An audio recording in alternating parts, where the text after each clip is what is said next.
No question about it, Carson Wentz is having a horrible, horrible year. And as much as people want to blame everything just on him, the problems are much bigger than number 11. They are way bigger than him. This thing starts from the top down. For example, why do the Eagles go out and sign Will Parks when he doesn't fit the system, only to try to trade him, only to then have to waive him? The problem isn't just Carson Wentz. The problem is this GM, Howie Roseman, stinks. Still the cowboy, Mr. McLean. You Americans are all alike. But this time, John Wayne doesn't walk into the sunset with Grace Kelly. Scary Cooper, asshole.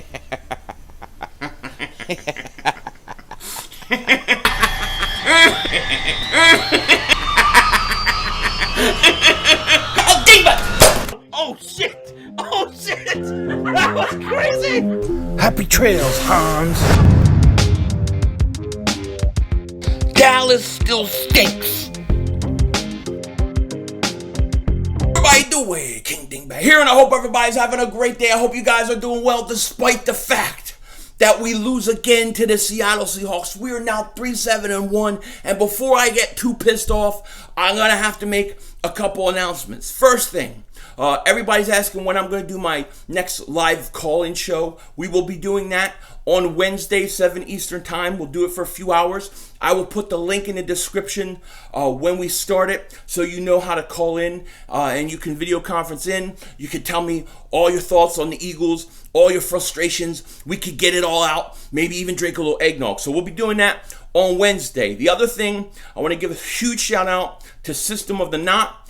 You were my winner in the Flick Chat contest this week. So you need to contact me. You can contact me, DM me on Twitter at YoPhilly500, or you can email me at YoPhilly500@yahoo.com. You won $30, so we need to make arrangements to get you your money. But congratulations. Think you won by a few points. And if you haven't, click the link in the description, join the Flick Chat, and maybe you could be a winner next time we have a contest. Now, oh man, I watched this game again, and it was horrendous, okay? It was horrendous. This team has so many problems, okay?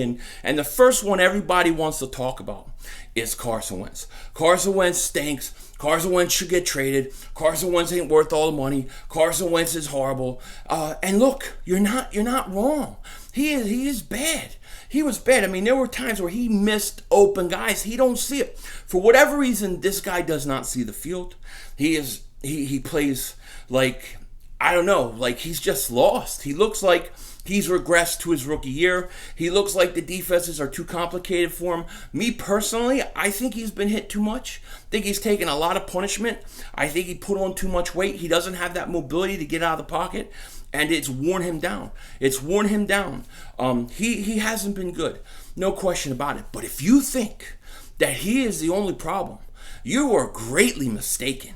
You are greatly mistaken. This team is full of problems. It is full of problems, and I'm pissed about it. And I want to start at the top, where I'm going to tell you the biggest problem on this team, the biggest thing that has to change is they have to get rid of the Howie Roseman era. They have to get rid of Howie Roseman. He's got to go. He cannot be the GM or the player personnel evaluator for this team anymore. First off, and this totally proves my point, okay, today the Eagles waived Will Parks.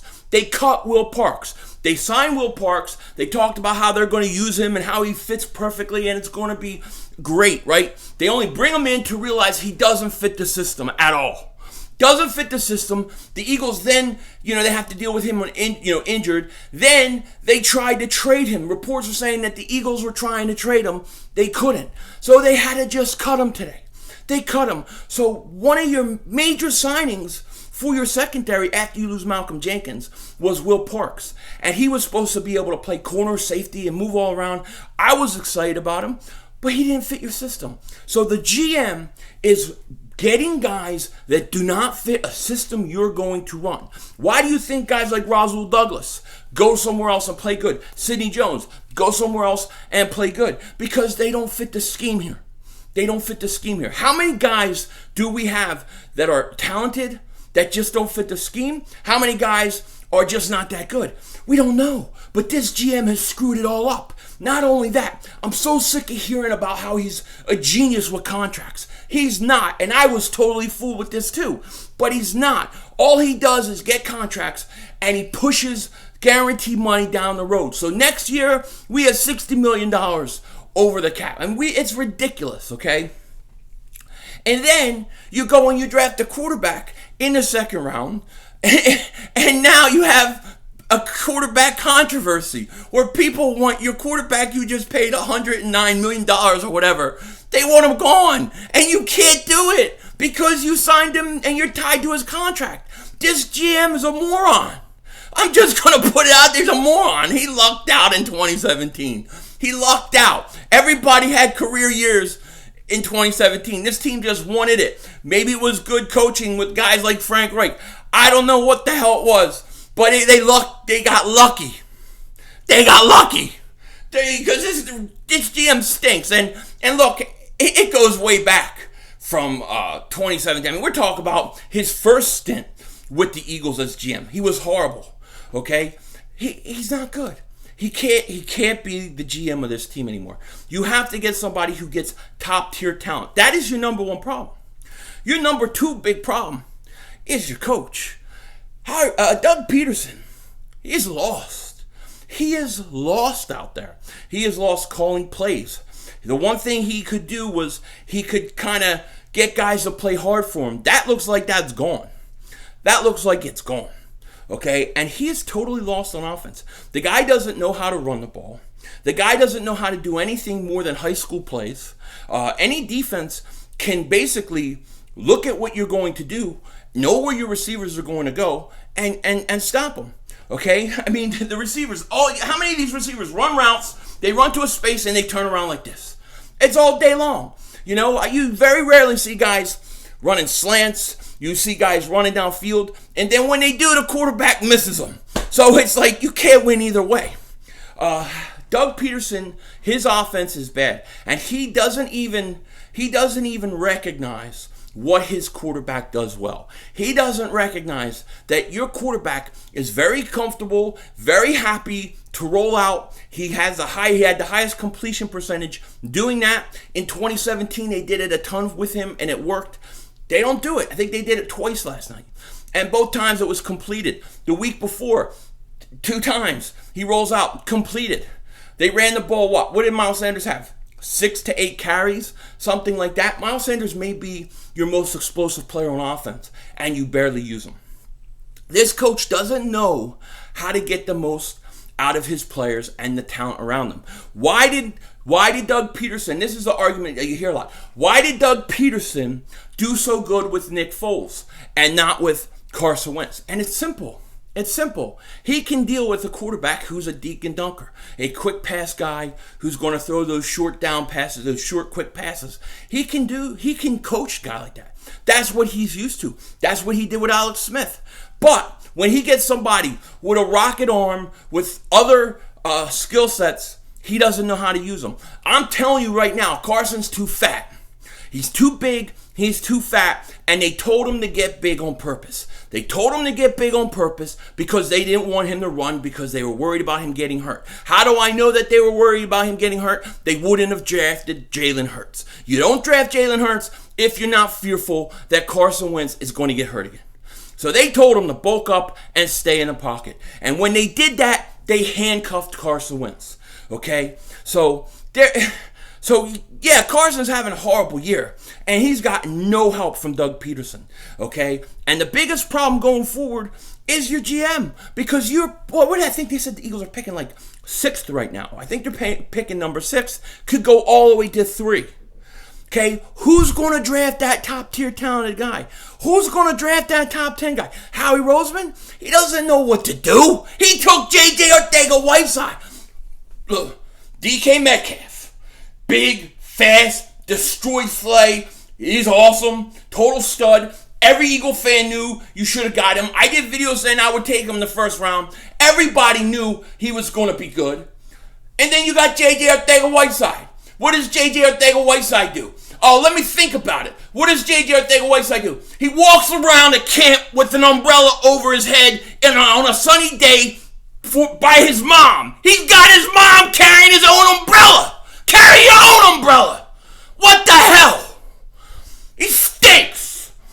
They took him. I don't trust Howie. I'm pissed off today. I'm pissed off at this team. I'm frustrated. I'm pissed off. And it's not even that you're losing. It's the way that you're losing. This team doesn't play good each week. Each week they do the same things, same problems. The offense can't get moving until they go up tempo. But it takes them till the third quarter to go up tempo. What if that's what you can do? If that's what you do good, and that's the only way you can move the ball, then do it at the beginning of the game. What are you waiting for? They do the same things every week wrong, and then they wonder what's going on. Of course, you're going to have the same problems. And I'm going to tell you this: defenses watch what you do each week, just like us fans who watch the games and know what's coming. And you think they don't know where to go? You don't think they know where the receivers are going? You don't think they know those routes? They know it. They know it. And that puts your quarterback at an even bigger disadvantage. And then let's look at the receivers. Jalen Reagor. He doesn't even look like he could get separation. He's supposed to be a speed guy. He don't look that fast at this point. Maybe he is. Maybe he's hurt. But he don't look. Maybe he's unsure where he's going. But he don't look like it. He don't look like the guy that was advertised to be coming to Philly. It's the truth. Now, maybe that's the coach. Maybe that's the quarterback, the wide receivers coach. What do we have? Like 3 wide receiver coaches. We've had 2 or 3 wide receiver coaches. We've had a couple quarterback coaches. Press Taylor stinks. And, it's bad.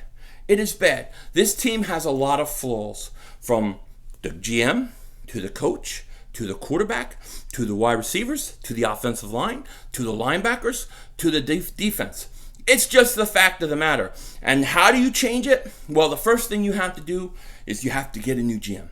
You have to get a new GM, and you have to get him somebody who actually knows how to acquire talent. Actual top-tier talent. Some real dogs that can play.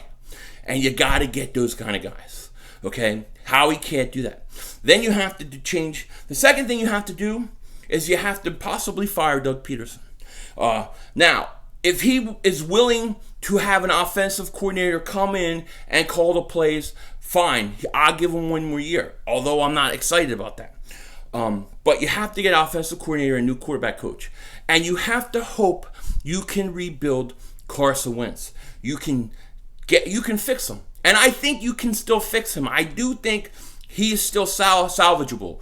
But we won't know until we get a true offensive coordinator, true quarterback coach, and somebody who knows how to use him to the best of his abilities. When that happens, then we'll really know what this kid is. And I know a lot of people are like, just put in Hurts, let's play him, let's see what he got. And look, if you want to sit Carson, fine. At this point, okay, whatever. Just do it right. If you're going to do it from the beginning of the game and do it the whole game. Okay, do it that way. However, the fact of the matter is this. At the end of the season, you are going to have to pay this guy a lot of money. Nobody's going to want to trade for him. Nobody's going to pay that kind of, whatever kind of draft pick you would want for that kind of money. And then the Eagles aren't going to have a guy making that kind of money sit on the bench. So the reality of the situation is you can change the GM, you can change the coach, change the offensive coordinator, change the quarterback coach, but most likely you're stuck with Carson Wentz for 1 or 2 more years. So instead of complaining about how horrible he is and we should move him when they're not going to, we should figure out how to fix him, how to rebuild him if we can. And I say give it 1 more year, and if you can't, if it doesn't fix him, if he doesn't get better, then he's gone. Then it's done. I'm with you 100%. But we have a lot of problems. And those are kind of my final thoughts on the game last night. I mean, I saw a lot of receivers get open at the time. He doesn't see them. Then when it looks like he might see the guy and he's looking to get ready to throw, he's got too much pressure. The offensive line lets him down. Then when he does have time to throw, the wide receivers all of a sudden can't get separation. They can't seem to do anything right. And a big part of his coaching, it's the coach, because he does the same things every week and he has no answers. He really has no answers for what's happening. And that's the scariest part of this whole thing. The GM and the coach, to me, scariest things. Now, I'm frustrated. I'm getting a little bit out tomorrow. Like I said, we'll do a live call-in show, and you guys could come and you can vent, because I'm pissed off and I want to hear what you guys have to say. I really, really do. I would do it if I could today, but I'm going to be out late. I'm going to be out late tonight, so I won't be home in time to do it. Man, this is a weird year. This whole 2020 is a weird year. If there was ever going to be a time, I guess, to stink it up, this would be the year, because it's just a weird year. And I'm going to tell you this, it ain't even over yet. The biggest, craziest things are still about to happen, and when they do, you'll know exactly what I'm talking about. With that said, take care. Talk to you later. Don't be a dingbat.